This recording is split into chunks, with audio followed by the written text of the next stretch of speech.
নমস্কার আমার সকল প্রিয় ছাত্রছাত্রী, তোমরা হয়তো শর্ট কোশ্চেনগুলো সব দেখছো আমার বিভিন্ন ক্লাসের। আমি তোমাদের বলছি আবারও যে আমার সমস্ত কোশ্চেনগুলো কিন্তু set 1, set 2, set 3, set 4, set 5 এইভাবেই কিন্তু যাবে।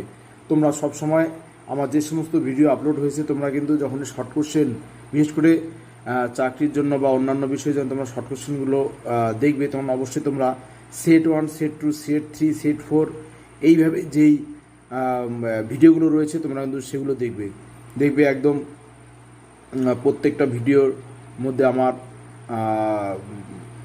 বিশেষ করে লেফট কর্নারে দেওয়া আছে সেট 1, সেট 2 এই লেখাগুলো আছে। তোমরা কিন্তু একবার দেখে নিবে, দেখে তোমরা ভিডিওগুলো তোমরা সবাই দেখবে এবং শর্ট কোশ্চেনগুলো তোমরা সবাই রপ্ত করবে।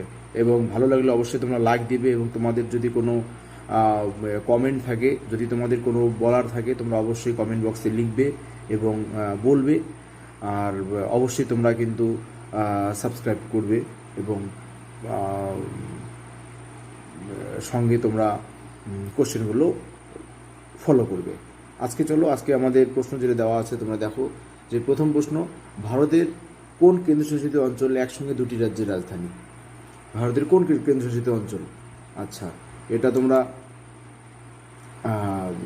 দেখবে এটার অ্যান্সার কোনটা হবে? চণ্ডীগড়। চণ্ডীগড় কিন্তু একসঙ্গে দুটি কেন্দ্রশাসিত অঞ্চলের কিন্তু এই রাজধানী কিন্তু এই চণ্ডীগড় কিন্তু এটি কেন্দ্রশাসিত অঞ্চল, এটি একসঙ্গে কিন্তু দুটি রাজ্যের রাজধানী কিন্তু চণ্ডীগড়। আচ্ছা, নেক্সট প্রশ্ন, হিমাচল প্রদেশের শীতকালীন রাজধানী? হিমাচল প্রদেশের শীতকালীন রাজধানী কোনটা? হিমাচল প্রদেশের শীতকালীন রাজধানী কিন্তু হলো ধর্মশালা। ধর্মশালা হলো হিমাচল প্রদেশের শীতকালীন রাজধানী। নেক্সট, আচ্ছা, জনসংখ্যার ভিত্তিতে ভারতের বৃহত্তম রাজ্য? জনসংখ্যার ভিত্তিতে ভারতের বৃহত্তম রাজ্য হলো উত্তরপ্রদেশ। উত্তরপ্রদেশে কিন্তু সব থেকে বেশি জনসংখ্যা বেশি। আচ্ছা, নেক্সট, জনসংখ্যার ভিত্তিতে ভারতের ক্ষুদ্রতম রাজ্য? জনসংখ্যার ভিত্তিতে ভারতের ক্ষুদ্রতম রাজ্য হলো সিকিম। সিকিমের রাজধানী গ্যাংটক। আচ্ছা, জনসংখ্যার ভিত্তিতে ভারতের কোন কেন্দ্রশাসিত অঞ্চল প্রথম? জনসংখ্যার ভিত্তিতে ভারতের কোন কেন্দ্রশাসিত অঞ্চল প্রথম? এটা হবে দিল্লি। দিল্লি হলো ভারতের কেন্দ্রশাসিত অঞ্চলের মধ্যে প্রথম। এই প্রশ্নটা তোমরা, জনসংখ্যার ভিত্তিতে ভারতের বৃহত্তম রাজ্য তোমরা জানো, এটা উত্তরপ্রদেশ এখনই হয়ে গেল, তো রিপিট। জনসংখ্যার ভিত্তিতে ভারতের ক্ষুদ্রতম রাজ্য, জনসংখ্যার ভিত্তিতে এটা সিকিম, আবারও একবার বলে দেওয়া। আর জনসংখ্যার ভিত্তিতে ভারতের কোন কেন্দ্রশাসিত অঞ্চল হলো প্রথম? সেটা অবশ্যই দিল্লি। আর ভারতের উত্তর সীমা থেকে দক্ষিণ সীমার মোট বিস্তার, মানে ভারতের উত্তর থেকে দক্ষিণে মোট বিস্তার কত? মোট বিস্তার কিন্তু ৩,২১৪ কিমি। ওকে, ৩,২১৪ কিমি ভারতের উত্তর থেকে দক্ষিণ সীমার মোট বিস্তার। আর ভারতের পূর্ব উপকূল মানে ভারতের উপকূল রেখার মোট দৈর্ঘ্য, এটা কিন্তু ভারতের উপকূল রেখার মোট দৈর্ঘ্য হলো ৭,৫১৭। তো কোনো বই ৭,৫১৬ পাবে, তো প্রায় ৭,৫১৭ কিমি। নেক্সট, আচ্ছা, নেপালে শিবালিক পর্বতকে স্থানীয় ভাষায় কী বলে? নেপালে শিবালিক পর্বতকে স্থানীয় ভাষায় কী বলে? নেপালে কিন্তু শিবালিক পর্বত স্থানীয় ভাষায় বলে চুরিয়া মুড়িয়া, এটা বলে কিন্তু। আচ্ছা, নেক্সট, এক শ্রীলঙ্কা রুপি ভারতীয় পয়সা, মানে এক টাকা শ্রীলঙ্কার 1 টাকা ভারতে সেটা কত পয়সা? ভারতে সেটা হলো কিন্তু 0.28 পয়সা। ওকে, আচ্ছা, এক আফগান রুপি, মানে আফগানিস্তানের 1 আফগান রুপি ভারতীয় পয়সা কত? ভারতীয় পয়সা কিন্তু 1.16 পয়সা, মানে 1 টাকা 16 পয়সা। আচ্ছা, দার্জিলিং গোর্খা পার্বত্য পরিষদ কবে গঠিত হয়?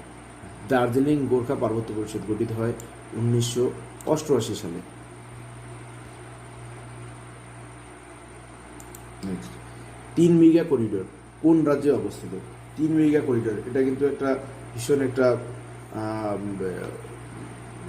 একটা জানার বিষয়, এবং তোমরা হয়তো অনেকে শুনেছো যে 3 মেগা করিডোর কোন রাজ্যে অবস্থিত। 3 মেগা করিডোর অবশ্যই এটা হলো পশ্চিমবঙ্গে অবস্থিত। পশ্চিমবঙ্গে 3 মেগা করিডোর, তোমরা 3 মেগা করিডোর সম্পর্কে হয়তো আম, শুনেছো। এবং 3 মেগা করিডোর কিন্তু পশ্চিমবঙ্গের একটা প্রধান নদী, সেটা হলো উত্তরবঙ্গের তিস্তা নদী। এই তিস্তা নদীর তীরেই কিন্তু অবস্থিত আমাদের 3 মেগা করিডোর। 3 মেগা করিডোর কিন্তু একটি গুরুত্বপূর্ণ একটি জায়গা, যেটা বাংলাদেশকে দেওয়া হয়েছে। এটার আয়তনও তোমরা ঠিক জানো যে 178 মিটার ইন্টু 85 মিটার হলো এর মোট আয়তন। আর এটা কিন্তু অবস্থিত পশ্চিমবঙ্গের কোচবিহার জেলাতে। এই 3 মেগা করিডোর কিন্তু কোন জেলাতে? এটা তো পশ্চিমবঙ্গের একদম কোচবিহার জেলায়। এবং এটা তোমরা সম্পর্কে একটু জেনে রাখো বিষয়গুলো, মানে 3 মেগা করিডোর নিয়ে কিন্তু অনেকগুলো প্রশ্ন আমি বললাম, তোমরা অবশ্যই দেখবে কিন্তু। আচ্ছা, কেরালা রাজ্যটি গঠিত হয় কত সালে? কেরল রাজ্যটি কিন্তু গঠিত হয় 1956 সালে, কেরল রাজ্য। আচ্ছা, মেঘালয় পূর্ণাঙ্গ রাজ্যের মর্যাদা পায় কত সালে? মেঘালয়ের রাজধানী শিলং। এই মেঘালয় কবে পূর্ণাঙ্গ রাজ্যের মর্যাদা পায়? সেটা কিন্তু 1971 সালে। আর 1971 সালেই কিন্তু বাংলাদেশের স্বাধীন হয়। হ্যাঁ, কারণ আগে কিন্তু বাংলাদেশ ছিল না, আগে কিন্তু পাকিস্তান, মানে এক পাশে বলতো পূর্ব পাকিস্তান, আর একটা বলতো পশ্চিম পাকিস্তান। আর বাংলাদেশের আগে কিন্তু নাম ছিল কিন্তু পূর্ব পাকিস্তান। ওকে, যখন পাকিস্তানের সঙ্গে যুক্ত ছিল। আর এই 1971 সালে তখন এই পূর্ব পাকিস্তান পাকিস্তান থেকে আলাদা হয়ে যায়, এবং আলাদা হয়ে গিয়ে একটা নতুন দেশ রূপে আত্মপ্রকাশ করে। আর তখন পূর্ব পাকিস্তানের নাম থাকে না, তখন কিন্তু হয়ে যায় বাংলাদেশ। এই বাংলাদেশ স্বাধীন হয় কিন্তু 1971 সালে। আচ্ছা, এই বিষয় হলো একটার সঙ্গে অনেকগুলো বিষয় জেনে নেওয়া, এইগুলোই একটা বিষয়। আচ্ছা, ভারত বাংলাদেশ ছিটমহল ইস্যুতে ভারত কয়টি ছিটমহল লাভ করে? মানে ভারত ও বাংলাদেশের মধ্যে ছিটমহল নিয়ে এই কতগুলো ইস্যু চলে ছিটমহল নিয়ে। এই ছিটমহল নিয়ে যখন চলে তখন ভারত কতগুলো ছিটমহল লাভ করে, এবং সেই ছিটমহল লাভ করে কটা? 51টা, 51টি ছিটমহল কিন্তু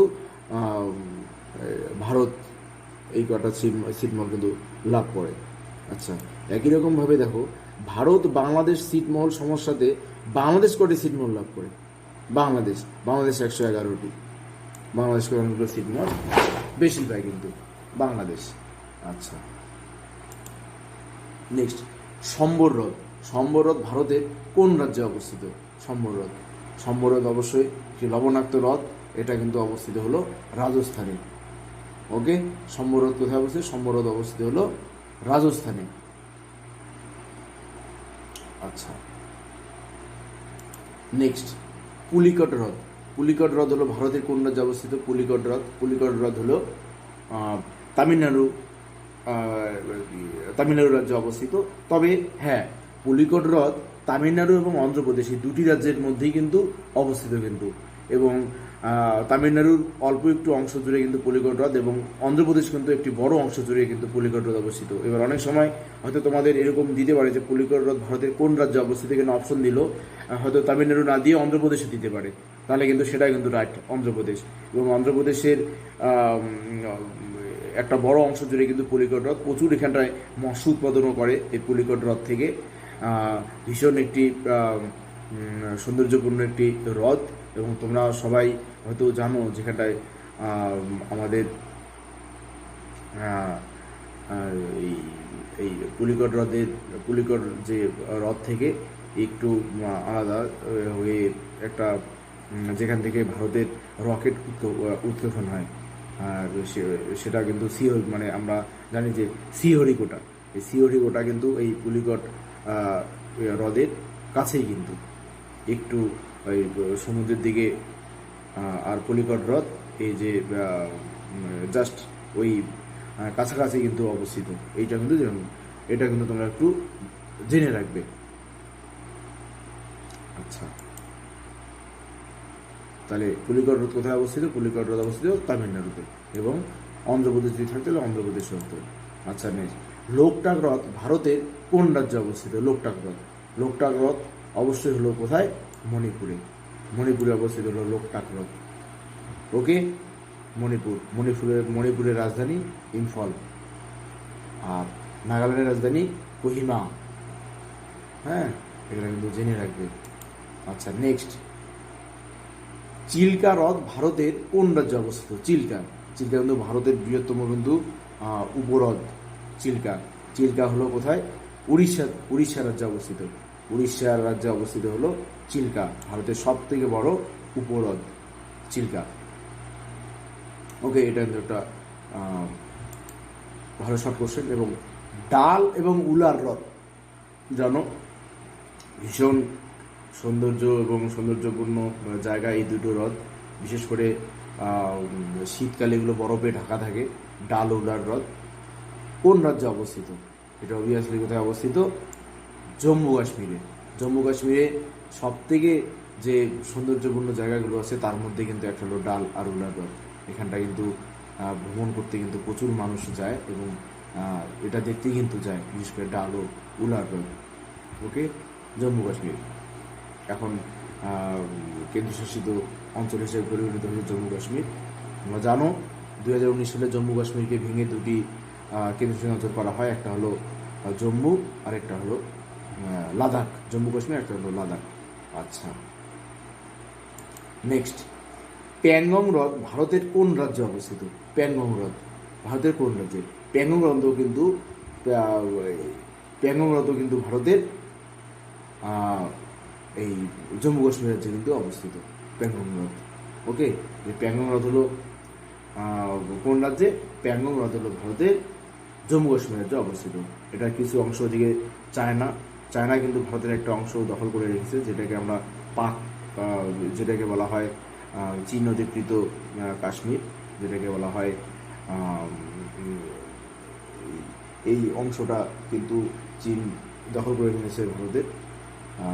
সেখানেও কিন্তু প্যাংগং হ্রদটা কিন্তু সেই জায়গাতেই অনেকটা জায়গা জুড়ে কিন্তু রয়েছে। প্যাংগং হ্রদের কিছু অংশ ভারতে আর কিছু অংশ চীনের দখলে রয়েছে, এটা একটা জানা। আর ঠিক আছে ছাত্রছাত্রীরা, আজকে এই কয়েকটাই থাক। নেক্সট আবার আমরা অন্য প্রশ্ন নিয়ে আসবো। ধন্যবাদ।